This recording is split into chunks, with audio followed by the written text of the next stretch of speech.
Hi, and welcome back to my channel. It is that time again where I am debriefing all of the books that I read in the month of March.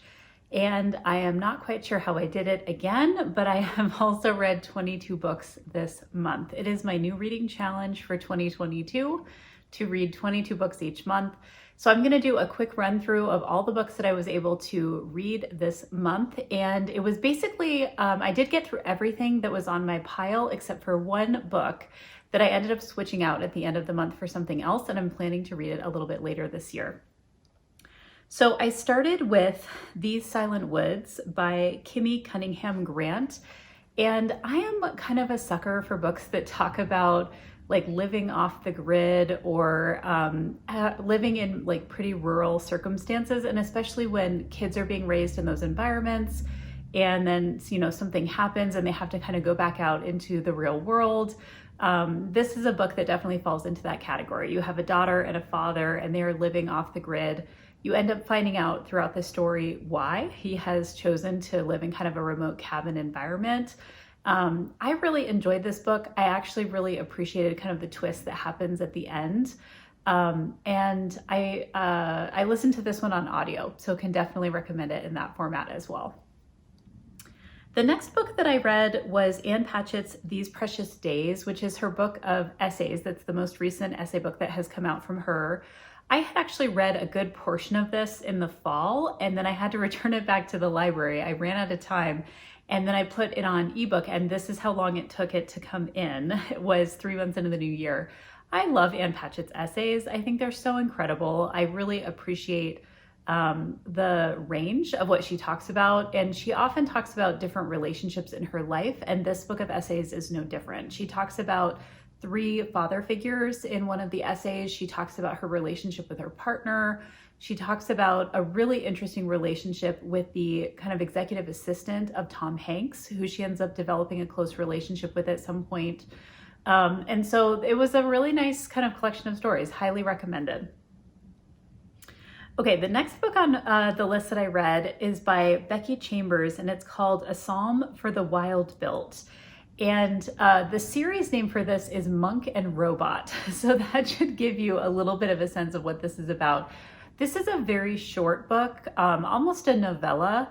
And the general premise is that humans build these robots that are kind of AI, and then those robots end up kind of going off into the woods. Like there's kind of a split between the humans and the robots where they feel like the robots are being kind of taken advantage of, or they should have their own kind of society and culture. And so they split off and they kind of go off into the woods. And in this book, you have one of the robots coming back and making a connection with a monk. And the story kind of unfolds from there. I thought this was a really interesting story. I'm not sure I'll read the rest of the series just because I feel like it was not something that completely, you know, like sucked me in, but I loved the premise of it. And I love this idea of having basically a new race that is not necessarily humanity, but technology. And what does that mean when those robots are kind of off building their own society? And so some of the aspects of that were really very interesting. Okay, the next book that I read is a Nora Roberts book called YearOne, and this is the first book in a series. I haven't read a ton of Nora Roberts, and she writes pretty broadly. I mean, she has some kind of mystery thrillers that she writes under a pen name. She definitely writes romance, and in this particular book, it's a bit paranormal. She's writing a book about kind of a modern version of the US, where there's a plague and the majority of humans are killed by this plague, and the people who survive, some of them end up having magical powers. And the book is kind of a story of several different individuals who are coming together in kind of a new community, and there's an evil presence that is like basically when people develop these magic powers, it's either for good or for evil. Like some people have good magic and some people have evil magic. And there's evil magic that is kind of trying to be disruptive to these new communities that are being built after this plague. This book was actually really interesting because I read it almost, just a few books after I finished The Stand, which was a book that I had read the previous month, and some very similar themes. If you're interested in that book, you would definitely probably like this one as well. I did like the magical elements of it. I thought they were really interesting. I wasn't necessarily sure what to expect in this particular book. I think there's at least 2 other books in this series that are out. It may be a trilogy. And so I ordered the second book. I'm actually going to be reading that soon, and the third book as well. So I definitely want to keep reading this series. I thought it was really compelling. And I'm really curious about what happens to the characters because it leaves us off on kind of a bit of a cliffhanger. Okay, the next book that I read is called The Collective by Allison Galen. This is one of those books that I saw everybody talking about, and whenever I see that, I want to check it out. I want to know what is the hype of this particular book. And this is basically the story of a group of women who come together via like the dark web and connect over the internet, and they're helping each other to get revenge on people who have wronged them through different kinds of crimes where they didn't feel like those people were brought to justice. And so because there's this like network of women who are working together on this and they don't necessarily know each other, there's all these rules that have been put into place so that they can't get caught. It gets kind of intricate in terms of like the steps that they're taking to complete these crimes. Of course, there's all kinds of twists and turns that happen throughout. I really enjoyed this book. I like books like that where there are kind of steps being taken, but you're not sure how all of those steps are going to add up in terms of the plot. And because there are so many different characters who are contributing different aspects of what's happening within this particular book, it ended up being really interesting. Okay, the next book that I ended up reading was Mallory by Josh Malerman. This is the second book in the Bird Box series. And the Bird Box, the original book, was made into a film, so you may have seen that. I have not seen the film. I'm not really a horror film kind of person, but I really enjoyed the story of Bird Box and wanted to see what happened with those characters. What we end up seeing in this book is, I don't want to give away spoilers for book number 1, but basically we continue with the character of Mallory, and this is set in an environment where there are monsters, for lack of a better word, creatures might be a better way to say it, that when you see these creatures, you go insane and you become violent.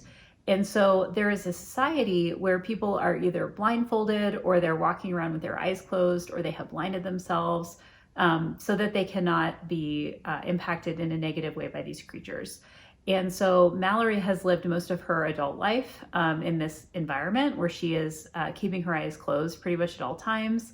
She has a couple of teenagers with her, and basically what ends up happening in this book is they are very insulated, and then they kind of come out of that and start to reconnect with a different community. And I really enjoyed kind of seeing where Josh Malerman was taking this story. It does kind of have some resolution at the end, which I thought was really interesting in terms of just like the long term of what these characters will be dealing with in this society as it's being set up in this way. So I really enjoyed it as a kind of a second addition into that. Okay, the next book that I read was Taste My Life Through Food by Stanley Tucci. I listened to this book on audio, and I will just kind of admit from the beginning, it wasn't a kind of a book for me. I think that if you are a foodie and you love especially Italian food, this would be a book to pick up. There was a lot that Stanley Tucci talked about that it didn't necessarily resonate with me, I think in part because I can't eat a lot of the food that he was talking about. I happen to eat a vegan and gluten-free diet, and so there was a lot of things that he talked about that I wasn't really able to connect with. But then eventually in the book, he does talk about food allergies, and he also gets into his cancer battle, which I thought was actually the most interesting part of this particular book, was kind of the story that he tells about that as it relates to the food. But in the beginning, it was a lot more about his childhood and how he connected with food and family. And that was less interesting to me. I was more interested in kind of the adult connections that he was making with food. This book is read on audio by Stanley Tucci, which I think is a wonderful choice. So So I would definitely recommend it, but I think that it wasn't necessarily a fit for me in terms of the kinds of things I normally read. I don't usually read a lot of books on food or food memoir. So I'm glad I read it. It was a nice kind of departure from what I normally read. And I think that it's good overall. I can see how a lot of people would really enjoy this book, and I've seen a lot of really positive reviews of it. The next book that I read was kind of a novella. It's called Unlocked: An Oral History of Hayden Syndrome by John Scalzi. And this is a book set in the universe of Lock-In, which is the book that I read last month about a group of people who have the results of an illness, and it's called Hayden's, which is basically a kind of lock-in syndrome. And the people who have this lock-in syndrome, they have developed kind of a moonshot health response where they've rewired those people's brains so that they can kind of cognitively engage through the use of robots. And so this was the oral history. I've also read oral histories. I think like World War Z is a good example of that. I really enjoy oral histories that are fictional. I think they're a really fun way to kind of help world build and share more background of what you're doing in a particular world. I also ended up reading this month the next book in that series called Head On, which is basically another mystery. The main character in this series is an FBI agent who has Hayden's, and so he is going around in basically a robot and engaging with other people through that form. And in this particular book, Head On, there is a sport where people who are in these robots, they're on a field together, and basically the idea of the sport is that you knock one of the robot's heads off and then carry it to the other end of the field to score a goal. And the basic premise of the book, Head On, is that there is a player in this sport who has his head knocked off, but then he actually dies. And we're not sure why, because it was the robot and not his real body, but in real life, his body dies when this happens. And so the FBI agent comes in and is investigating that particular crime. So I read a couple books by John Scalzi this month, the Unlocked Oral History and then Head On. I enjoyed both of them. I actually think it's just a really interesting premise. And John Scalzi also has a way of writing in kind of a more humorous way. He builds in a lot of dialogue with his characters that I also find really enjoyable. And the books are very fast-paced as well. Okay, the next book that I read was Pachinko by Min-Jin Lee. And this is a book that I added to my list because I have also seen a ton of people talking about it. I also know that it was being made into an adaptation. I don't know which channel it's on. It's on one of the streaming services. But I wanted to kind of get a sense of what this was. What's interesting about this book is it's kind of a multi-generational story of a Korean family that is in another country, and we're starting to see kind of some of the discrimination from them between kind of the Japanese and the people who are from Korea. And there was a lot of kind of history in this book that I wasn't aware of. I had like zero context for it. That part was interesting just because it was kind of introducing me to something that I didn't know very much about in this particular time period that the book is set and the kinds of discrimination that would be happening. It's a pretty lengthy book. I did listen to it on audio. I think it's about 600 pages long. I thought it was interesting, but I feel like the kind of multi-generational saga is not necessarily the kind of book I normally read, especially when it has a historical setting to it. And so it was fine, it was good, but not necessarily the kind of thing that I would normally pick up. I can see why other people who like historical fiction would be very tied to this book and would really enjoy it. So if you are a historical fiction person, I would consider checking it out. Or if you like fiction that is talking about other cultures and kind of the historical aspects of other cultures, this would be a good one to look at too. The next book that I read was nonfiction called The Lazy Genius Way by Kendra Adachi. And I have never read this author before. I picked this up really because of the title. It was one that I had on my Amazon wish list and I decided to check it out from the library. I found this book actually as somebody who does a lot of kind of productivity and organizational kind of reading and research. This is an area of kind of personal interest for me. There wasn't a lot in this book that was new to me. I mean, I would say pretty much everything this author talked about, I either already do or I'm familiar with as a tactic. That said, I think if this is a new area for you and you're trying to be more kind of productive, especially in a way that is very non-judgmental, like you're trying to give yourself a lot of grace, you know, around like what you're able to get done and what you're not able to get done. This book really is about accepting kind of yourself and knowing what your limits are and not being too hard on yourself in terms of getting things done. The author does come from a bit of a religious perspective. She does identify as Christian. That does come into the book in a few instances, but not in a heavy-handed way. So if that's something that would be a concern for you or that would draw you into the book, it's pretty neutral in terms of how it's presented.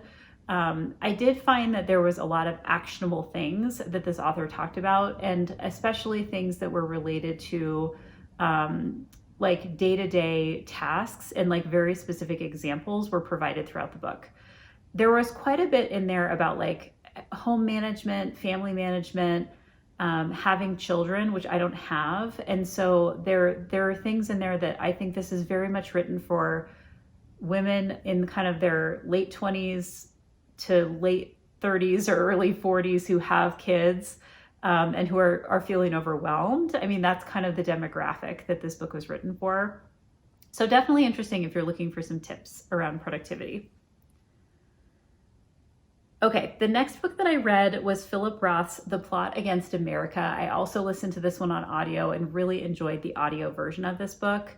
I will say this is a book that I ended up completing it, but I almost DNF'd it, and DNFs did not finish. The challenge for me with this book, the basic premise of this book is it's a revisionist history in which Charles Lindbergh wins the election, and this is around the time of World War II, and he is basically anti-Semitic, and the country goes through basically a form of like Nazism that is supported by the government, and there's anti-Semitic actions that are supported by the government. I think that this book was written in 2014, and I think the premise of it was probably really fascinating in 2014. But having gone through like our most recent kind of political environment in this country, this was actually a really challenging book for me to read because it wasn't that far off from some of the things we're dealing with right now in terms of just race relations in this country and also anti-Semitism. And so it was interesting for me. I had to really kind of remove that for myself and kind of try to place myself back in like 2014. Like if I had been reading it then, what would I have thought of this book? And I enjoyed kind of how it wrapped up. I thought it actually had some really interesting like justifications for why the book like moves in this particular direction. And there's kind of some conspiracy theory stuff that gets added in that's really interesting. I've read a couple things by Philip Roth. I actually enjoy his books a lot. I think this just hit a little too close to home for me. So a bit of a trigger warning for that, just because I think that when the book was written, I don't know that it was meant to be kind of a warning, but it certainly could have been because of where we headed politically. So I'll just leave that up to you if you want to pick up that book. The next book I read is 20 Years Later by Charlie Donnelly. This is a book that I actually found to be really interesting. I also listened to it on audio. The basic premise is that you have a woman who is accused of a crime, and it's looking basically really bad for her. Like she all the evidence is pointing to the fact that she did this crime, and she is in New York on 9/11, and she is in the building that gets hit by an airplane, and she calls her sister and basically leaves her a message saying, "I didn't do this," and is kind of doing her last, not a confession, but basically like this is her last call that she makes, and it's basically attesting to her innocence of this. And where this kind of comes into play is 20 years later, some of her remains are processed in the part of the processing of human remains after 9/11, that continued for quite some time. There was a lot of DNA testing and things like that. And so her name kind of pops up again and is picked up by a reporter who wants to report on this story of this human remains that have been identified, but she doesn't understand all the backstory. And then when she learns of the backstory, she gets kind of pulled into this cold case, basically, of like what happened with this woman. And she teams up with the detective who was originally assigned to this case, and they're trying to figure out what actually happened. And there were a lot of little twists and turns that happened with this. There was a couple different other storylines, which I won't go into just because of not wanting to give away too much. But I really liked how everything kind of dovetails in this. And you have a lot of complicated characters who are dealing with some pretty complicated like family dynamics in their own ways. And all of that kind of comes to the surface in this book. So definitely one that I would recommend if you're interested in kind of anything around cold cases, mysteries, thrillers. It worked really well, I think, in all of those categories. Okay, the next book I read is called My Absolute Darling by Gabriel Talent. I went into this book not really understanding what it was about, other than it was about kind of a complicated relationship between a daughter and her father, and she's kind of trying to become more independent. I would give very clear trigger warnings for this book. It does involve incest, it does involve sexual assault, it does involve abuse in pretty significant ways, and I did not know that going into the book. I'm not sure I would have picked it up if I had known all of these things were there. I did end up finishing it. I ended up listening to it on audio, which did allow me to kind of scrub through things that I didn't necessarily want to listen to with this book, because there are some scenes that are pretty intense. So I would just be very clear that there are many trigger warnings for this book, if those are things that you typically stay away from when you're reading. This is a book that's gotten a lot of praise. I've also seen some people talk about the challenges, or they're kind of critiquing the author who's writing about this kind of sexual assault and abuse and incest as a male author, and the main character who's dealing with this is a female child. So I feel like there's some controversy around this book. Like, as I was reading it, I was kind of looking at some of the reviews, and I had not realized that there was like this whole conversation happening about this book. I do think that from a literary perspective, it's really well done, but I would just be really clear that the content is pretty challenging. And it's always hard for me to give a recommendation of a book like that. I mean, it's very well written, but there's a lot of books that are well written that don't necessarily have that challenging content. So depending on what you're reading for and what you're kind of hoping to engage with in terms of that content, I would just be careful about, picking this one up if those are things that are a little bit more challenging. After that, I read Miracle Creek by Angie Kim. This is another one of those books that everybody talks about, and I feel like way behind in terms of not having read it. The general storyline of this book is that there is a kind of, I'll say accident, but we're not sure if it's an accident that happens in the small town, and some people end up dying in kind of a small business location, and we're not sure if that accident was an accident or if it was intentional. And so there's a trial in this book. I didn't really realize this was a trial narrative until I started it, but that's a big part of the book, is that someone is on trial and evidence is being presented in this trial, and then you're kind of understanding throughout the book what actually happened. And I think I wasn't, like, I just didn't know that. I didn't know that this was a trial narrative. I typically really enjoy trial books. I was a huge John Grisham fan from the time that I was a teenager. And so that was really kind of fun to have that aspect of this book that I wasn't expecting.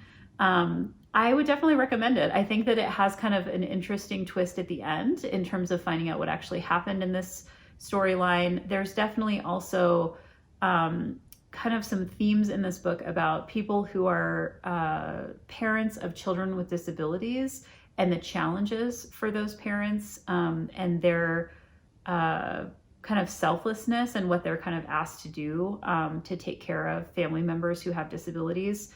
And so that was kind of an interesting angle that the author really kind of delves into in terms of thinking about what motivates those people to continue in those relationships that can be kind of challenging, and also what ends up being rewarding for them in those relationships as well. That's a major theme of this particular book. All right, so the next book that I read is Middle Game by, I think it's Shannon McGuire, probably pronouncing that first name wrong. This book was super fun. I basically listened to it straight through on audio on like a Saturday morning. It is pretty lengthy, and so it was just many hours like listening in a row, but I didn't want to put it down. It's I would describe it as like metaphysical in terms of like there's a lot of puzzles around metaphysics, some things around like time travel and things like that. If you're into that kind of thing, definitely would be a book to pick up. It also gave me kind of it had a vibe. There's another book that I've read. It's not by the same author, but I find it really similar, and it's called The Rook. I'm not remembering the author off the top of my head, but I'll put the cover in the video so you can see it. And it's basically like a magical universe set in contemporary time, and it's definitely for adults. So it's not kind of like a Harry Potter universe, but The Rook also had kind of a similar universe like this. So the basic premise of Middle Game is you have twins, Roger and Dodger. And Roger is more of a linguist, Dodger is more of a mathematician, and they were separated at birth and raised in separate families, and we're not really sure why, but they have a telepathic connection where they can talk to each other, and they have from the time that they were children. They thought that the other person was like an imaginary friend, and then they come to understand that this other person actually exists. And they've actually been kept apart from each other for very specific reasons, which we come to understand throughout the book.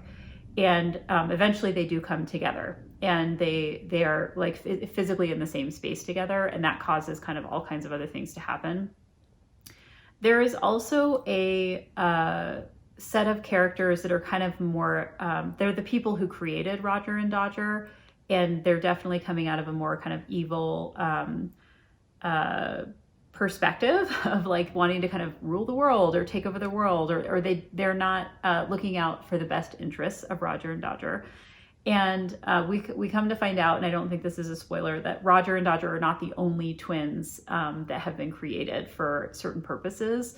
And so the book kind of, as it goes along, helps us to understand the why behind their existence. And this is actually a book that has a second, like a sequel coming out really soon. And so I'm glad that I read it when I did. I would actually also say this is a book I would definitely read again, just because I found it so pleasurable. The writing it just completely sucks you in. And I feel like it was just a really fun read. And I'm glad that I had the time to kind of sit down and just listen to it all in one go. Okay, the next book I read is by Stephen Rowley. It is called The Gunkle. This is another one that has just been really popular. Everyone's been talking about it. The Gunkle stands for gay uncle, and the main character is the uncle of a couple of a niece and a nephew, and basically his best friend from college married his brother, and then the best friend dies of cancer. And so due to some circumstances with the brother of the main character, the children come to stay with him for a summer, and he takes care of them after the death of their mother. This is an incredibly heartwarming book. It's meant to have all kinds of kind of funny elements in it as well. And basically the main character has a great way of, he has kind of these Gunkle rules of like helping the children process their grief through different rules that he makes up about how they're engaging with each other and how they're kind of living in this new environment of his house. And the main character also happens to be a former like television star. He was on a show, it sounds like it was kind of similar to Friends. And when that show ends, he kind of hides himself away for a number of different reasons. And throughout the book, we start to see him kind of come back out into the world a little bit. And so that's part of the story as well. So it's kind of the grieving of the children and also him grieving along with them in different ways and for different people. And I loved it. I mean, I would definitely, I've read multiple books by this author. I will continue to read this author. I think he has such a kind of unique voice and tone of how he includes things in these books that I really enjoy them. All right, the next book that I read was The Dragon Reborn, Wheel of Time number 3. And this series continues to be really fun. I definitely am like getting more of an understanding of what's going on in the world the more I read of it. I do feel like this is a series I would totally read again because there's just a lot going on, a lot of details, a lot of history, a lot of world building that I know I'm not picking up everything in the first read. I am reading these on audio, but I am typically reading them on audio with the physical book in front of me because I don't know all the words and there's a lot of made up words because of the world building. And, you know, city names and character names that I'm just not going to fully understand unless I see them and I hear them at the same time. And one of the books that I ended up swapping out, I had planned to read The 10,000 Doors of January, and I ended up swapping it out for New Spring, which was a prequel for the Wheel of Time series that my partner recommended that I read the first 3 books and then I read New Spring, which came out chronologically after The Dragon Reborn. And so that's what I ended up swapping out so that I could get in another Wheel of Time book this month. And that basically is the story of Moraine, who is a woman who can channel the One Power, which is basically use magic, and how she meets what is called a warder. And this is a man who's kind of tied to her and acts as a protector for her. And it's their backstory, basically, of how they come to be connected. And she is a main character throughout the series, as is Lan, who's the warder.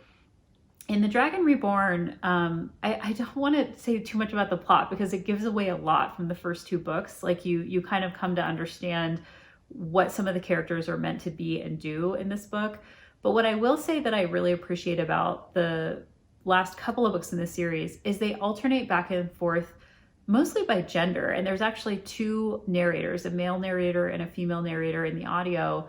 And they follow kind of this group of young men and what's happening with them.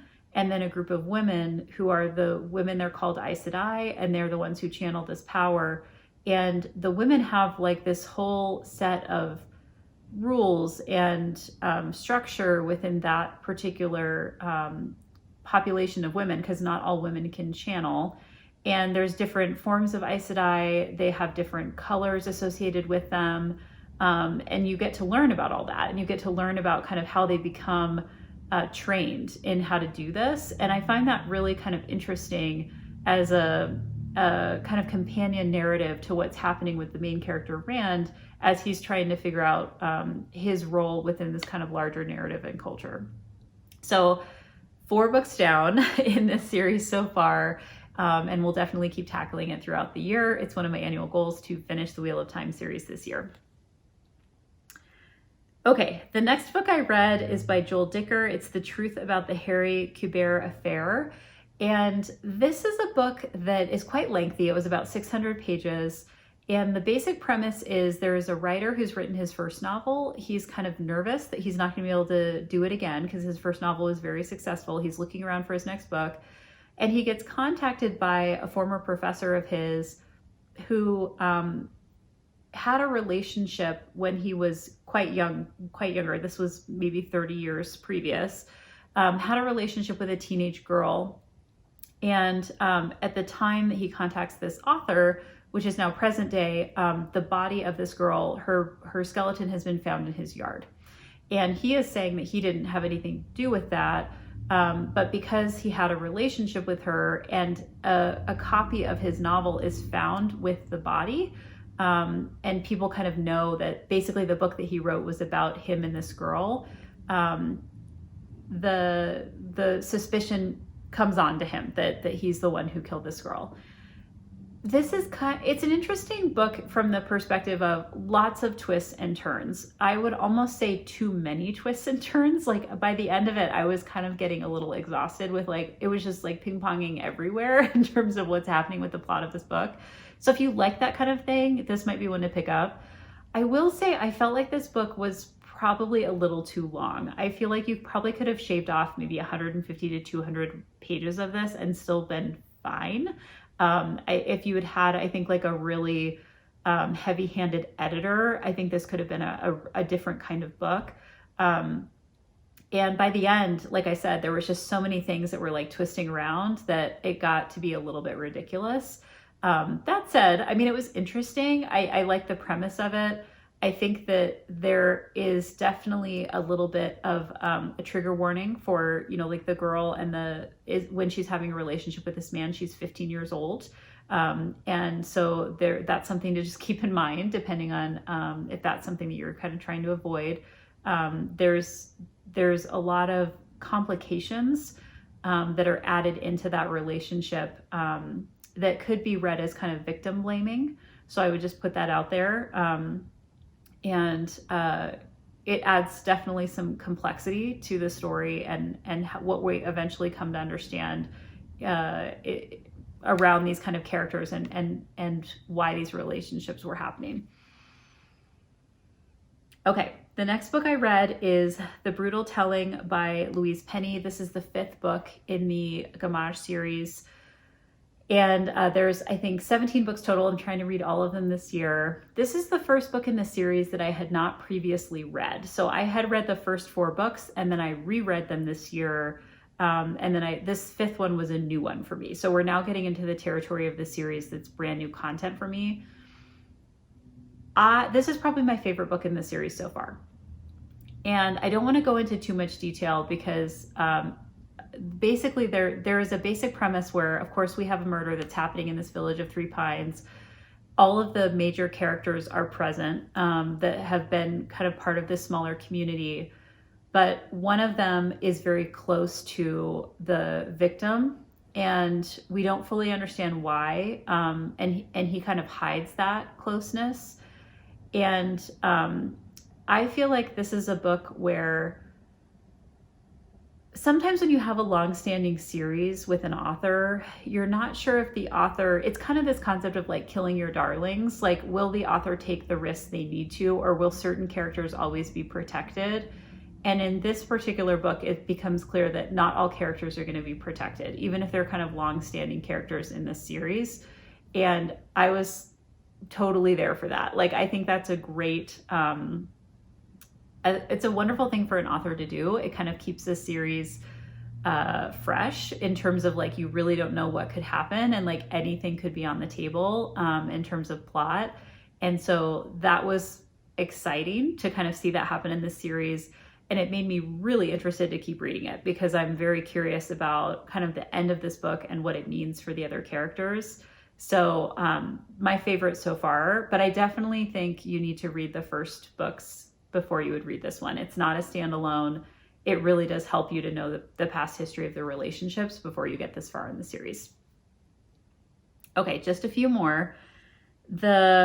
Actually just one more, because I already talked about Head On and New Spring. So the final book that I read this month is called The Final Empire. It is part of the Mistborn series by Brandon Sanderson. I have never read a Brandon Sanderson, but I know of his work because he is the author who was asked to finish the Wheel of Time series when the original author, Robert Jordan, was dying. And he had several conversations with Brandon Sanderson. He gave over all of his notes of what he had planned for the series. And Brandon Sanderson writes, I think, the last 3 books of this series after Robert Jordan dies. Brandon Sanderson has his own career as a writer. Like, he's very well known in all these different circles around sci-fi fantasy. And Mistborn is one of those books that has gotten just a lot of praise. I knew nothing about it going in. So I've talked on previous videos about kind of my challenges sometimes with world building, and I am really happy to report that I think the world building in Mistborn is so accessible. So I want to say that first off, that if you're wanting to kind of try out a sci-fi fantasy series and you're like a little concerned about that, this could be a good place to start. The basic idea of Mistborn is it's a bit of a heist story. There is a group of thieves, and one of the thieves is a young girl named Vin. And Vin has some powers that she doesn't fully understand. And she ends up getting tied in with a kind of master thief who is what is called a Mistborn. And she learns that she is also a Mistborn. I don't think that's giving anything away to say. That comes up pretty early in this book. The concept of this is that there are metals that cause certain people to have powers. And some people can do this with no metals. They don't have this possibility at all in this universe. Some people can do it with only one metal, and they get like an enhancement of their senses, basically, if they can channel like certain metals. And then other people, or burn metals is what it's called in this universe. And then if you can do more than one metal, it means you can do all the metals. And there are 8 to 10 metals. There's like some special ones in there that people can utilize for different purposes. So for example, if you burn pewter, you have more strength and you can kind of recover or keep going. It's almost like it enhanced adrenaline if you get like an injury. If you burn tin, you can hear and see things more clearly, and you get like enhanced vision and hearing. And all these different metals have all these different ways of kind of enhancing your powers. All of this is introduced in a way that it's incredibly easy to understand. So that's the first thing I want to say. If you're thinking like, wow, there's like these 8 metals and there's all this kind of complication. And when I first started reading it, I just thought, oh no, this is going to be like so difficult for me to figure out. But the way that Brandon Sanderson writes this story, it actually becomes really clear, like what these metals are used for. And because Vin is kind of being trained in how to do this, you get kind of trained along the way. It's actually a really masterful way of telling the story. And basically, what ends up happening is there is kind of a person or a being in power in this universe. There is a group of people called Ska that are basically slaves in this universe. And this thieving team is basically trying to find a way to overthrow this. And that is that's like a big part of the plot of the first book, is like, can they overthrow this kind of evil dictator kind of character who's been in power for like 1,000 years in this particular universe. I loved this book. I thought it was great. Like I've already ordered the second one. Like I really, really enjoyed it. I'm really glad I listened to it on audio, but this is also one of those books that I had the physical copy from my library, and I was reading the physical copy while I was listening to the audio because I really felt like I needed to see some of the language of like how these different elements of the world were being described. Definitely would pick up another book in this series. What I don't know is how the other books that he's written, like I would want to probably try out a couple other of his series as well, because I get the impression they're all kind of different. But this one in particular, I think actually it was written for teens, which may be why it's more palatable to me. It's kind of light, in terms of like sci-fi fantasy, but still really compelling in terms of the narrative. There's a little bit of romance in there. There's definitely a lot of kind of like socioeconomic class like criticism and or kind of like awareness of how the different classes within this universe are engaging with each other in different ways, both in ways that are good and not so good, and what does that mean for kind of the larger questions of what's going on in this particular society, like in long term, can they sustain the dynamics of socioeconomic class that they've built up? And it's pretty clear from the beginning that no, like this is not working in a lot of different ways. So this is another one that I would highly, highly recommend. So those are the 22 books that I read in March. Keep an eye out soon for my April TBR video, where I'm going to be sharing the 22 books that I have in April, including the 5 books that I'm picking out for my alphabet challenge. And I'll have that posted soon. Thanks for watching.